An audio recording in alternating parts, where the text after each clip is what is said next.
Okay.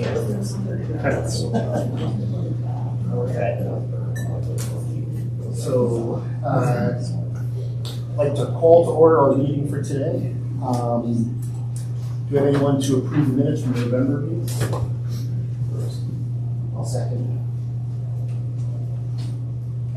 Okay. And standing reports, program agency director. So, been helping the three medical directors with their individual task projects and such. Everything seems to be moving good. Education, I'm sure you're going to report on. And I know Dr. Surratt is planning a report on his program. And Dr. Shi has a typed report as well. Conference is moving along. There's about 24 vendors and currently about 50 registrations, which is about normal for this time of the period. Generally in the last 4 weeks, everything gets flooded in because they stop procrastinating. So everything's in order for that. Looks like it's going to be a solid program. We have vendors coming that we've never had before, which is kind of exciting. Aside from that, we will soon have a replacement for Donna's position. An offer's been made and accepted. We're just waiting for a start date for the individual, and she'll be taking over the core sponsor stuff that Donna's doing. So there'll be a new face in the office, and we'll try to get her to attend, one of these meetings so you guys know. Aside from that, status quo in the office. Are we able to announce the name yet? We'll wait until we wait. Okay. All right.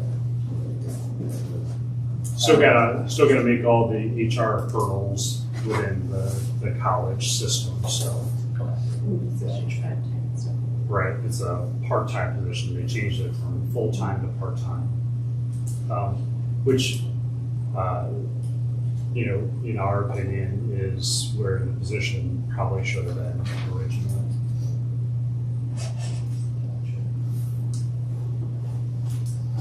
Is that the FLCC administrator and program director report as well? Well, with that report, our classes are all getting ready to get kicked off. Crystal can provide you with the numbers of who's all coming to the class. Quite a few students this time around, which is nice. So for CFRs at North Seneca, we have about 15.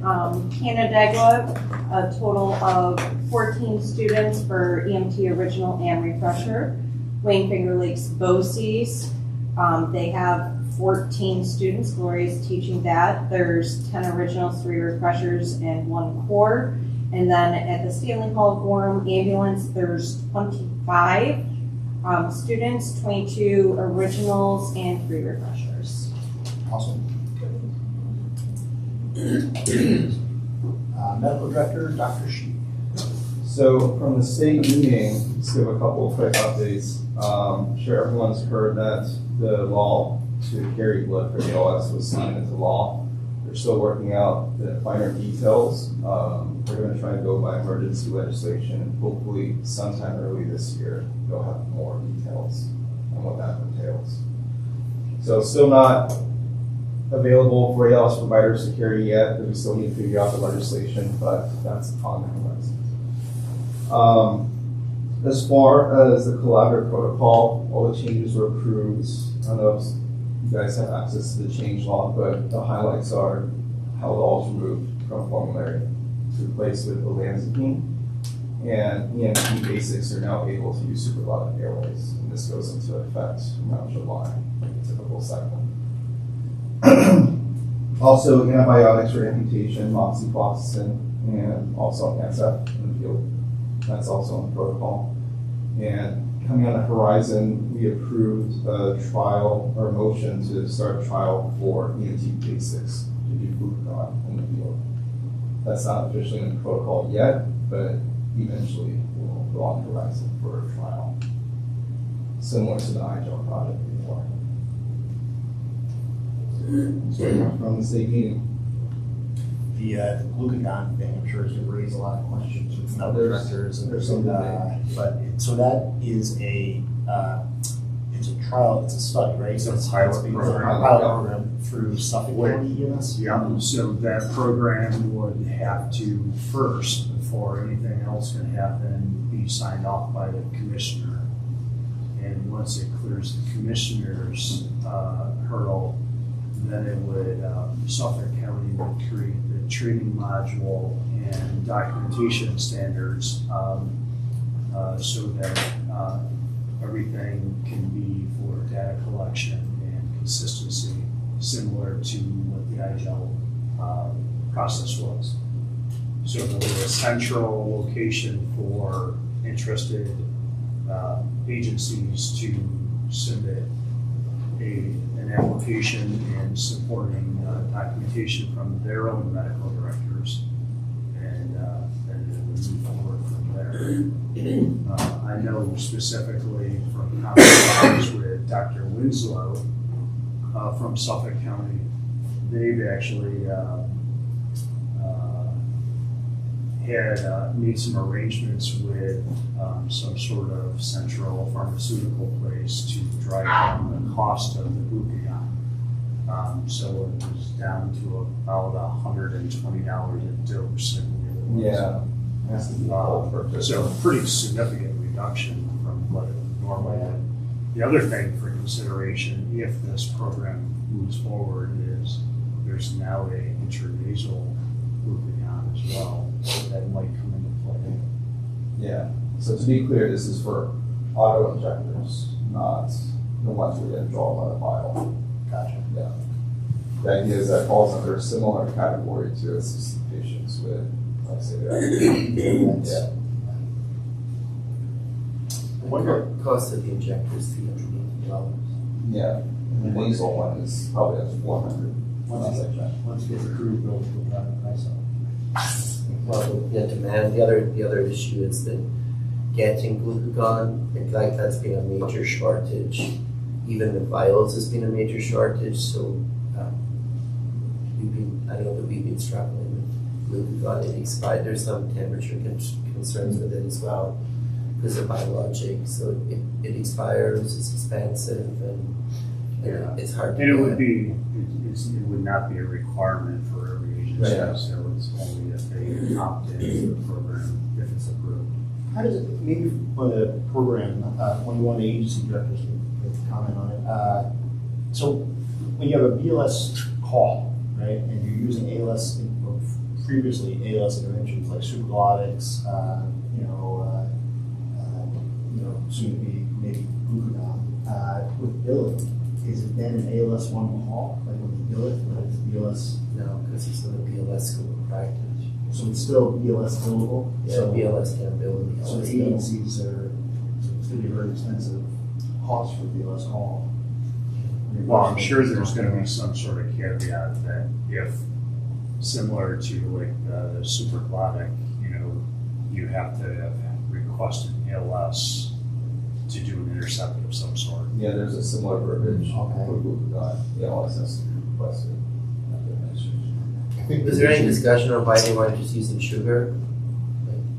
Like at $2 a tube? Like, I mean, like gone are the day, like. Suffolk County. Oh, Yeah. so that'd be the ones with the money? Yes, Okay, so they're. so like they don't, the billing issue that you're discussing is not even an issue to them. Yeah. Like it's not, they figured out how they can get it cheaper and they have more money than we do. I mean, I think that, but this is a discussion that these are the ideal discussions that where the collaboratives and the pilot studies do one thing, and we all know the boundary between New York and New York, right? And the other where as a group of physicians in Remac, we have to sit around at the table and say, like, is that something as a region we would support, because just because we can do it doesn't mean we should do it. And maybe we're convinced that, you know, that maybe glucagon isn't the best way to go. Maybe sugar is just the best way to go. And, you know, as a region, we can agree as a region to participate or not participate in a pilot study.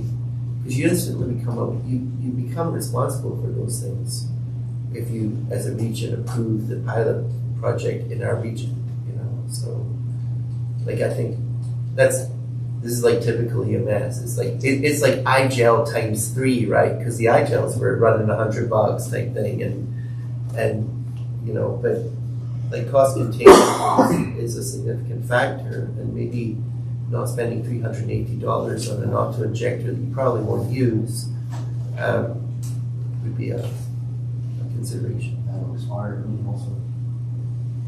All right. Can I, real quick? Yeah. I just want to make a comment about the blood. There is no current regulation that is written as he stated. However, okay, much like aeromedical, those regulations, aeromedical's now been using blood for 2 years, 2.5 years-ish, without regulation, okay? It takes quite a while to get a blood program up and running, as you can ask them when they started. And so if you're interested, like, I know it took you guys like 10, a long time, okay? The only caveat is that you need to recognize that when there are regulations and those regulations do come about, you're going to have to follow them. Currently, all you have to do is register, fill out some paperwork, and kind of follow the cue that the aeromedical people did and find out, you know, sign up with a blood bank and stuff and kind of follow that. My other regions, I've been just sending them to contact the kind of aeromedical people and be like, hey, what do we need to do? What did you guys do in order to get blood? Because we really don't have a pathway. But anyone right now, ground or air, can use blood, even though there's no regulations. You just have to recognize that there will be regulations in the future. That's Thank you. Dr. Glick, report. So we had 2 education meetings, as we were talking about at the last Remac meeting. One of our first goals with the education committee is to do quarterly skills. So we call them quarterly skills. We're going to see if they actually, you know, do wind up being every quarter or less or more. But the first one, you know, as I was saying, I had to consider a kind of a trial run. Not expecting it to go off flawlessly. We had a couple of meetings. We came up with for the first one to have three general topics. One is airway obstruction. Second is the use of CPAP in respiratory emergencies, and then the third one was for kind of an overview or review of BLS medications. So two or more skills, you know, CPAP and airway obstruction. The BLS pharmacology is more of a PowerPoint alone review of medications, and we were initially going to have a train-the-trainer date where we were to bring in trainers from each of the agencies and roll it out that way. We could still do that, and I'm going to meet up with my agencies to roll that out, and if I had permission from the other agencies as well to train their trainers, you know, I'd be okay, you know, doing that as well. So all 3 do have PowerPoint associated. There'll be like a little bit of self-study. You email it to all your providers, but then I'd like there's going to be a skills check-off that I'd like them to go through with a trainer. Most of the agencies have at least one CIC in their agency. The agencies that don't, we have a whole handful that have volunteered their time to go to these agencies and do the direct training with the providers or even to train their trainers. So that should be kind of rolling out any day. And You're gonna have the first session of that will be Thursday night at the Yates County EMS Yes. Advisory Board meeting, where all their EMS captains are in attendance, so we're gonna push that out for the first time. And then, second, we have the New York State Department of Health investigation list. So the first one we have is Lyndale Brunson of Elmont, New York, for violations of Part 800.003 and Part 800.5.15B. And where's the action? Okay. Subject to 3 years of probation effective 1/6/2025 and assess a civil penalty of $2,000. For the Corona Community Ambulance Corps of Corona, New York, we have a violation of Article 30.12.1F. Their certificate to operate has been revoked effective 12/2/2024. The Empress Ambulance Service of Yonkers, New York, for violations of Part 800.21, A, B, N, Part 800.22, Part H, Part 23, Part A, Part F, Part .24, Part B, 4, and Part 800.24, Part B, 6. Assess a civil penalty of $20,000.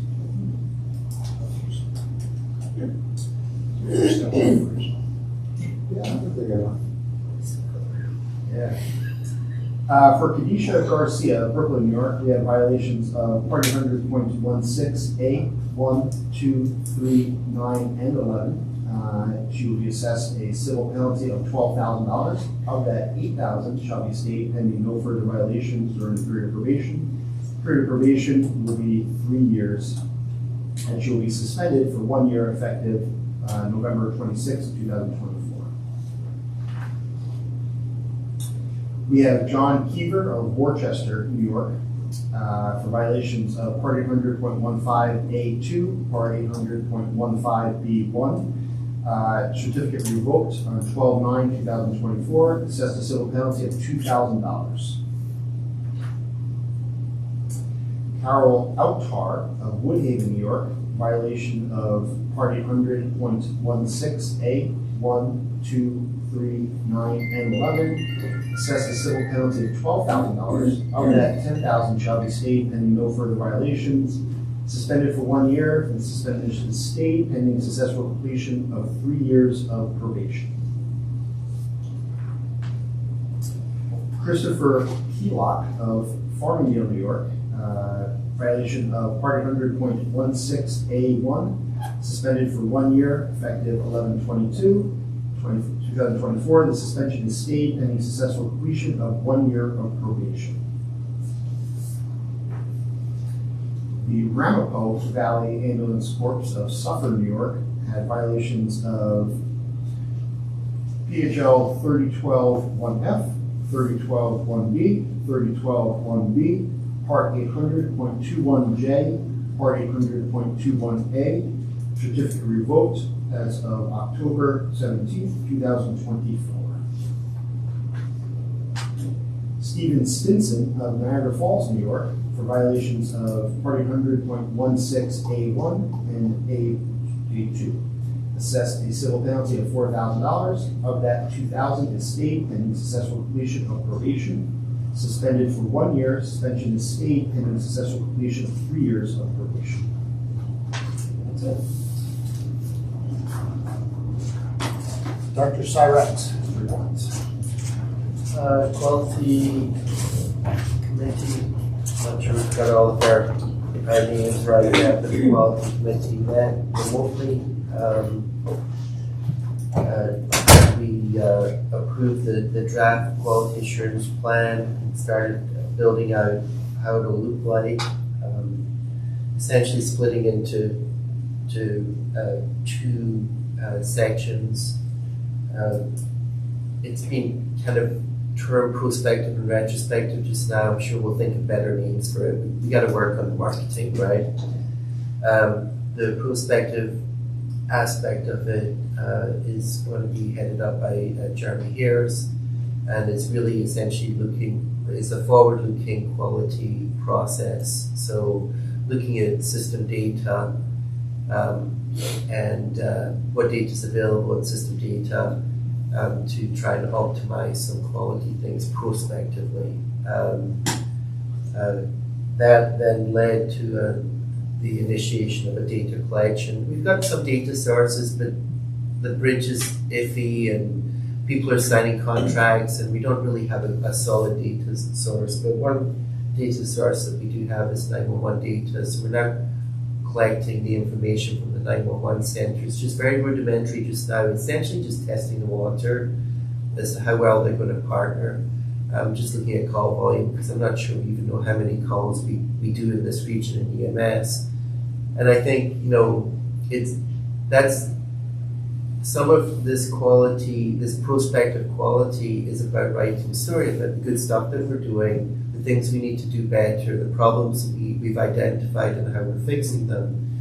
But it also needs to be used as a source of data collection for funding opportunities and arguments. So I've got 3 of the 4 counties' data now for 911 calls, and already we're looking at year over year. This 2024 was the busiest year for EMS, actually beyond that for COVID in 22. So, it's looking like we're 10% up on the year before, but increasing call volume by 10% across a system that is seeing call providers drop precipitously is a big deal. So, I think that the initial data is going to come primarily from the 911 centers with call response times, times to hand on chest, these types of quality measures that are systems.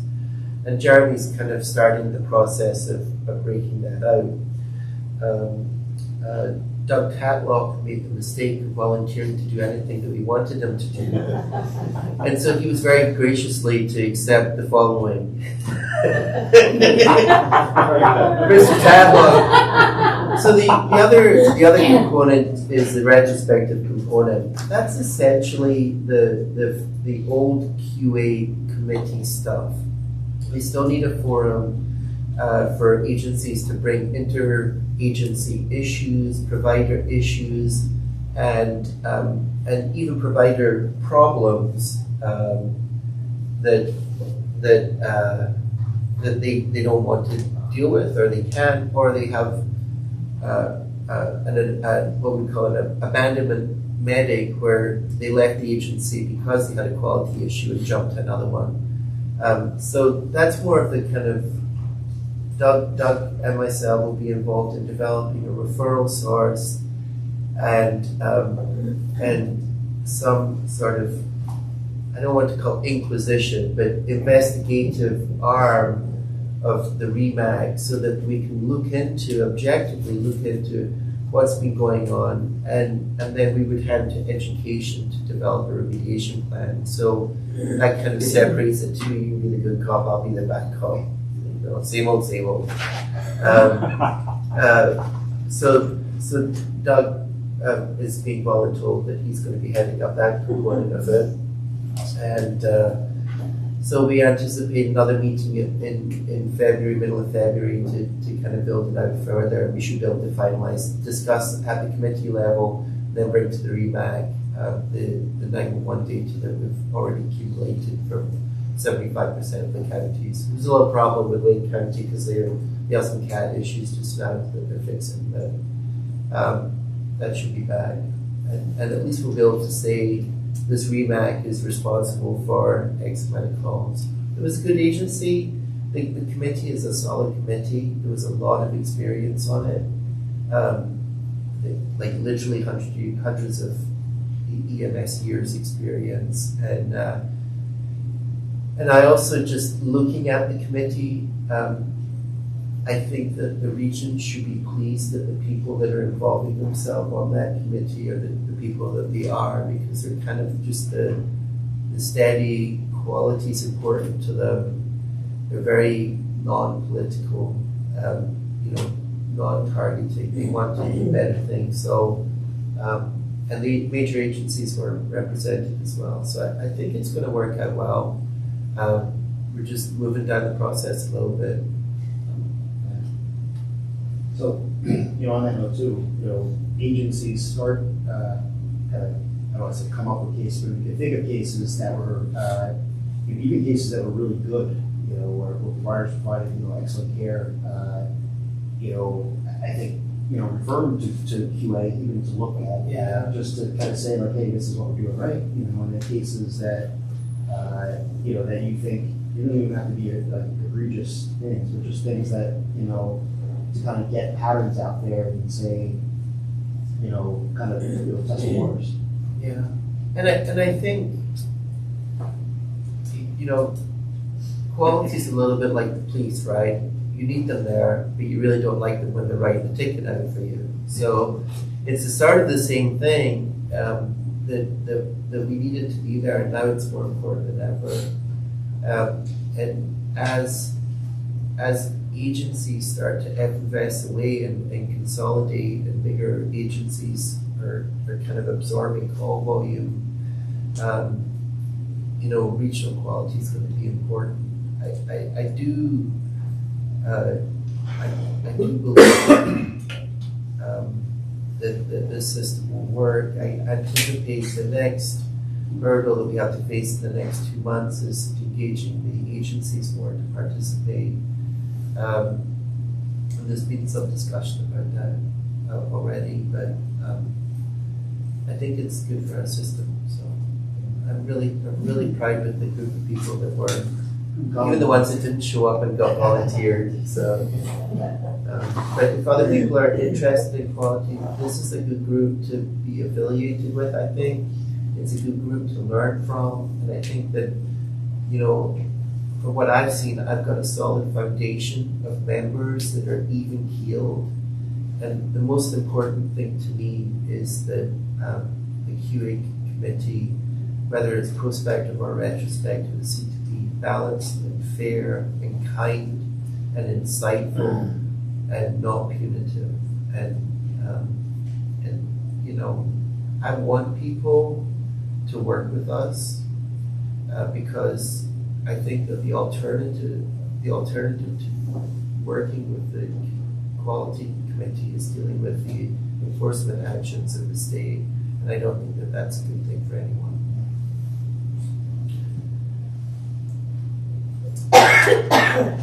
Any old business?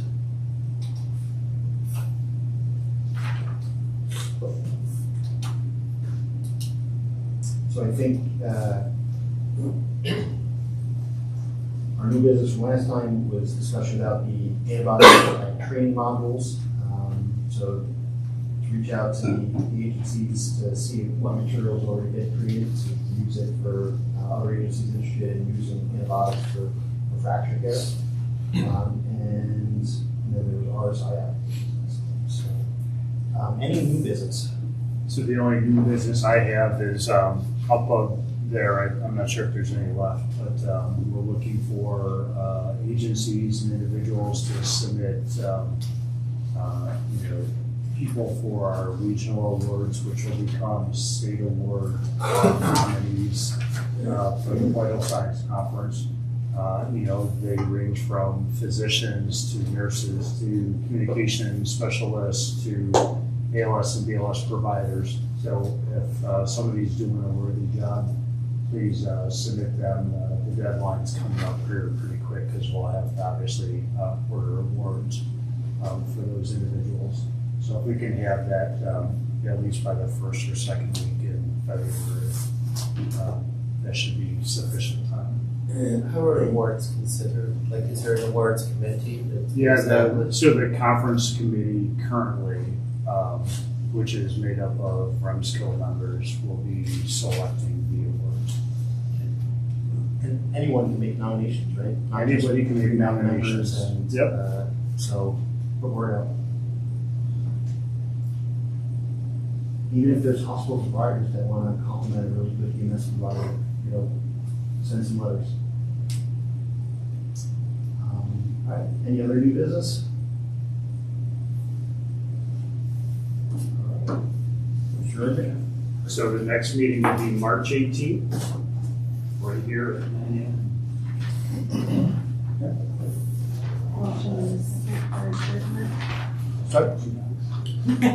Motion to adjourn. Second. All right. Adjourned.